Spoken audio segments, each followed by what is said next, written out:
distribuição de renda, mas infelizmente não resolve. Você tem que estar aí no solo mesmo. Bacana. A gente acaba recomendando mais para subir pH com octaborato. Exato, porque é fácil de mexer, né? Isso. Show, top. Então, eu acho que talvez comentar um pouquinho mais do molibdênio. Tá.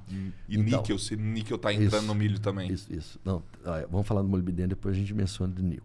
Molibdênio é muito importante a gente saber o uso da gente em cima disso aí. Como a soja demanda uma quantidade enorme de molibdênio, é mais fácil. Lembre-se, a safrinha nossa, o potencial nosso, é de 100, média 100 a 120 sacos por hectare.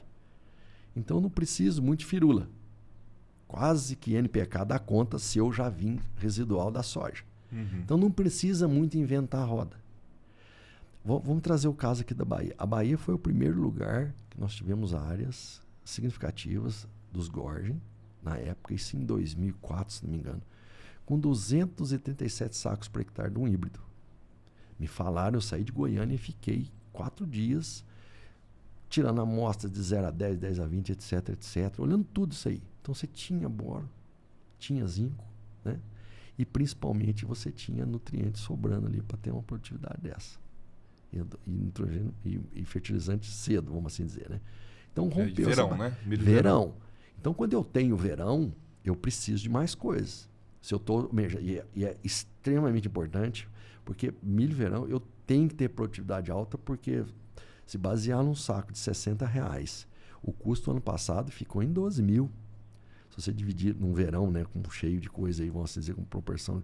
Então qualquer bobeada você troca 6 por meia dúzia. Isso não tomar prejuízo.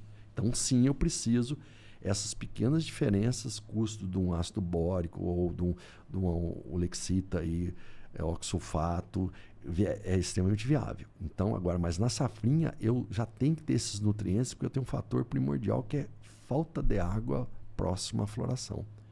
Então, não tem muita... Esse nutriente tem que estar pronto.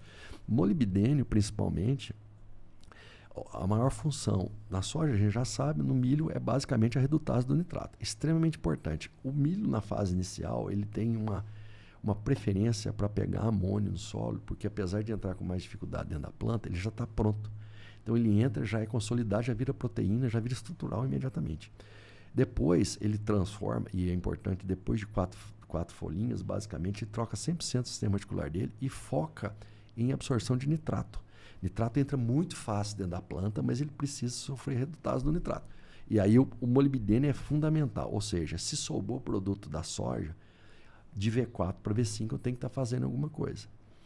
Como nós temos estratégias de pragas, doenças e às vezes nematicidas, eu não posso ficar colocando muita coisa. O milho é muito sensível a tratamento de semente, diferente da soja. Se você pegar, por exemplo, que usou há muito tempo aqui, há muito tempo não, se usa até hoje tratamento de semente, por exemplo, com fipronil. O milho é altamente vulnerável a fipronil. Eu já tratei fipronil em doses altas para coró de solo em soja, num pivô, não perdi 1% de germinação. Milho, se você deixar o equivalente a 15 gramas de fipronil por saco, deixar 2 semanas, é 15% a menos de germinação. Uhum. Então, muito complicado, muito perigoso, né? Então, você não pode... Isso, você vai colocando molibdênio, vai colocando mais sais aí, não é um negócio muito bacana, porque o embrião do milho é muito exposto.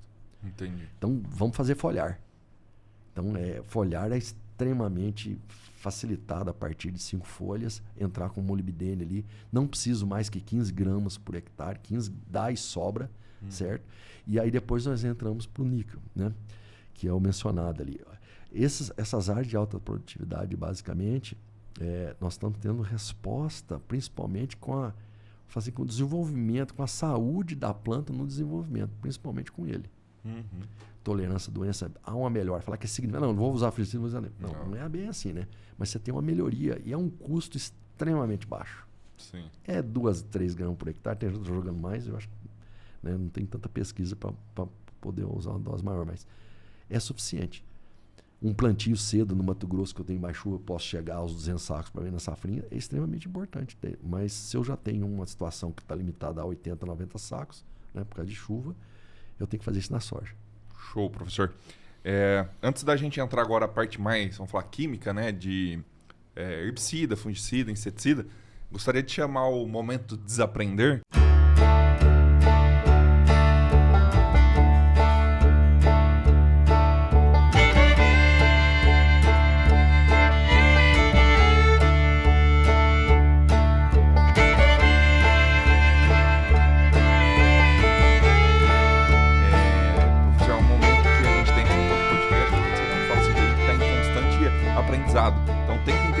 desaprender uma coisa do passado e aprender uma coisa nova. Exato. Se você tem alguma coisa que você aprendeu recentemente. Recentemente? Pode ser a semana? Não, Pode. Essa semana foi um caso, né? A gente teve um caso que foi escarificado e mesmo sendo aplicado o potássio na época que o produtor achou que é adequado, 30 dias após o plantio, o problema foi agravado, né? Eu acho que ele tinha que, mesmo numa situação de escarificado, ele tinha que aplicado antes esse potássio aí, porque não são as mesmas variedades determinadas que são, né, numa situação.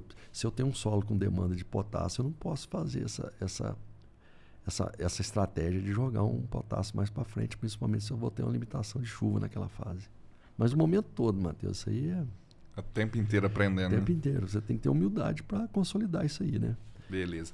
E aí entrar aqui num tema um pouco mais polêmico e mais difícil de controlar, né? Que é a cigarrinha que vem dando trabalho nos últimos anos. Pois é. Quais estratégias a gente pode usar para diminuir e melhorar isso, né? E ter uma resposta melhor ali, principalmente no começo, né? Então, nós temos que segurar ela de qualquer forma até a sexta folhinha, porque é o processo normal de transformação do milho. O produtor vai saber muito bem, quando a gente fala nisso, que o milho é muito lento na fase inicial até a sexta folhinha. Depois ele dispara. Muitas vezes que entrava com cobertura, né? Eu tive numa fazenda aqui há muito tempo, não pode nem falar quem que é, você vai ficar bravo comigo.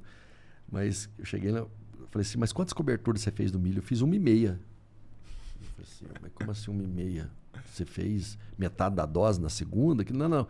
Eu fiz a primeira em V4 para V5, fui entrar na segunda, o milho foi crescendo, eu fiz até metade do talhão, depois parei. Estava queimando, não estava conseguindo passar com o aplicador, então ele fez uma geral e meia até na metade, né?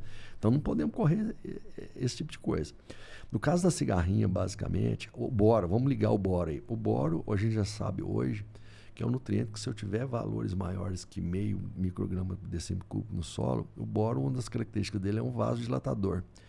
O sintoma dos problemas dos molicutes e dos vírus basicamente se dão pelo entupimento dos vasos condutores.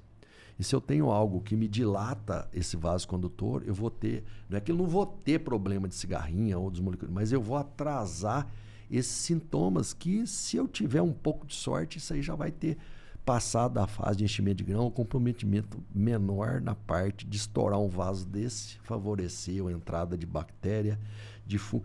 Aqui na Bahia, exemplo, se eu planto em julho, agosto, e acontece isso aí, entra pítio. Se você gostou do conteúdo e acredita que esse conteúdo também pode ajudar outras pessoas, clique agora no botão compartilhar e encaminhe esse vídeo para alguém que vai se beneficiar desse assunto.